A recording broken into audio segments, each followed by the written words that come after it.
Kemudian juga penggunaan kartu kredit pemerintah daerah. Zamannya sudah zaman digital seperti ini. Mestinya ini semuanya bisa menggunakan. Kalau kita bisa menggunakan itu betul-betul kita bisa mandiri, hati-hati.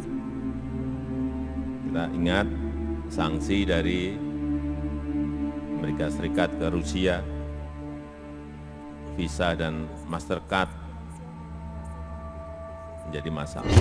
Sehingga kalau kita bisa memakai platform kita sendiri dan itu menyebar semuanya menggunakan, dimulai dari kementerian, lembaga, provinsi, kabupaten, kota,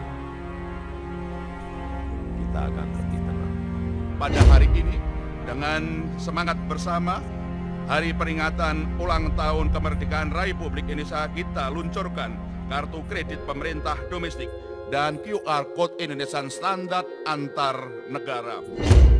Oleh sebab itu, saya mengapresiasi kartu kredit pemerintah domestik dan juga KRIS, QR Code Indonesian Standard yang diluncurkan oleh Bank Indonesia, bukti bahwa negara kita, Indonesia ini mengikuti kecepatan perubahan teknologi digital di bidang ekonomi. Artinya, kita ini tidak ketinggalan aman. Juga kita minta agar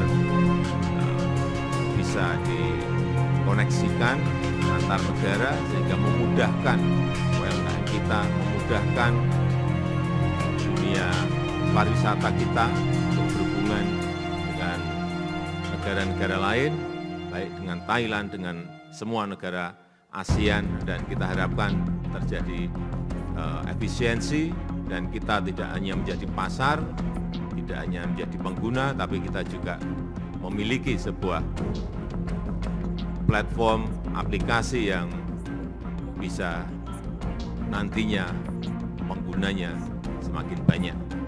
Saya rasa itu yang bisa saya sampaikan pada kesempatan yang baik ini.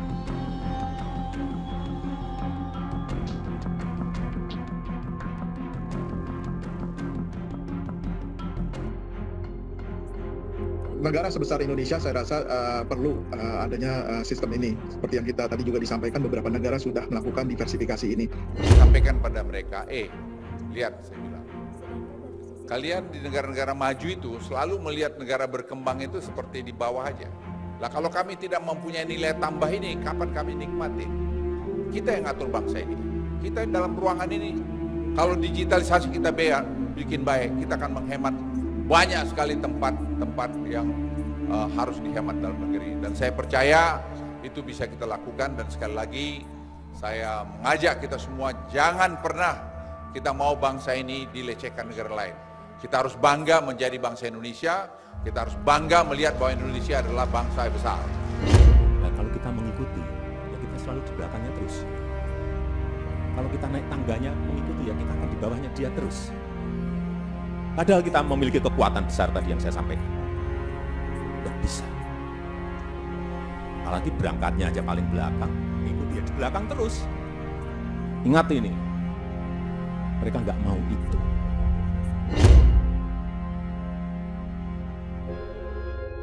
Presiden Joko Widodo secara terang-terangan telah meminta para pelaku di industri sistem pembayaran dalam negeri untuk mandiri dalam menerbitkan kartu kredit, khususnya kartu kredit pemerintah. Jokowi meminta itu supaya keamanan sistem pembayaran Indonesia dapat terjaga. Namun selain keamanan, bergantungnya Indonesia selama ini terhadap prinsipal kartu kredit asing juga menguras pundi-pundi dolar di tanah air. Berdasarkan data neraca pembayaran Indonesia yang terakhir dirilis Bank Indonesia pada Februari 2023, dari sisi transaksi finansial memang masih membukukan defisit sebesar 8,91 miliar dolar Amerika Serikat untuk keseluruhan tahun lalu. Sementara dari data CNBC Indonesia terungkap, setidaknya bank-bank menyediakan biaya sekitar 2 miliar dolar Amerika Serikat setiap tahunnya terhadap provider internasional seperti Visa dan Mastercard supaya layanan kartu kredit bisa dinikmati masyarakat Indonesia. Besaran biaya ini pun sesuai perkiraan Bank Indonesia, terutama karena perbankan domestik harus menyetor biaya itu untuk mendapat layanan seperti verifikasi data, sistem keamanan hingga sistem lainnya untuk penyelesaian transaksinya. BI pun berencana menerbitkan kartu kredit domestik pada April mendatang. Layanan itu akan menjadi sistem yang mengurus seluruh transaksi masyarakat Indonesia yang menggunakan kartu kredit, sehingga tidak lagi perlu bergantung sepenuhnya dari prinsipal internasional. Sebetulnya, penyiapan kartu kredit domestik ini sudah sejak lama dilakukan. Namun sejak diterbitkannya Gerbang Pembayaran Nasional atau GPN Indonesia pada 2019 lalu, pemerintah mendapat berbagai tekanan dari pihak asing untuk merealisasikannya. Salah satu tekanan itu datang dari pemerintah Amerika Serikat karena kehilangan fee yang cukup banyak. Saat diterbitkannya GPN disebutkan pemrosesan transaksi dalam negeri harus melalui perusahaan switching yang mayoritas sahamnya dimiliki oleh investor dalam negeri. Dengan adanya aturan ini, Visa dan Mastercard tidak bisa lagi langsung memproses transaksi pembayaran. Mereka harus menggandeng partner lokal. Sebelumnya, Visa dan Mastercard bisa langsung memproses transaksi nasabah Indonesia, tetapi di Singapura. Dengan begitu, GPN diprediksi akan menekan laba Mastercard dan Visa, terutama dari fee kartu kredit yang keuntungannya besar Indonesia. GPN inilah yang kemudian menjadi salah satu alasan pemerintah Amerika Serikat di bawah komando Presiden Donald Trump waktu itu untuk mengkaji ulang produk-produk ekspor Indonesia ke negara tersebut yang masuk GSP atau Generalized System of Preference. Evaluasi pemerintah Amerika Serikat terhadap Indonesia terkait hambatan di sektor asuransi, GPN, Data Processing Center, serta Intellectual Property Right. Maka kartu kredit domestik adalah titik balik kemandirian Indonesia. Dengan penggunaan kartu kredit domestik, beban biaya layanan yang harus disetor perbankan domestik ke prinsipal kartu kredit asing itu bisa menekan neraca pembayaran. Sedangkan dari sisi pengeluaran cadangan devisa, Indonesia juga bisa dihemat jika memanfaatkan kartu kredit domestik sebagai pengganti Visa dan Mastercard. Sehingga kalau bicara dampak makro, salah satu hal positif ialah cadangan devisa itu tidak perlu lagi dikeluarkan untuk pembayaran jasa penggunaan kartu kredit Visa dan Mastercard tersebut. Pemerintah telah berusaha supaya Indonesia lebih maju. Maka sebagai bangsa kita harus menghargai dan mendukung kerja keras pemerintah yang berusaha memajukan Indonesia, menyejahterakan seluruh rakyat Indonesia.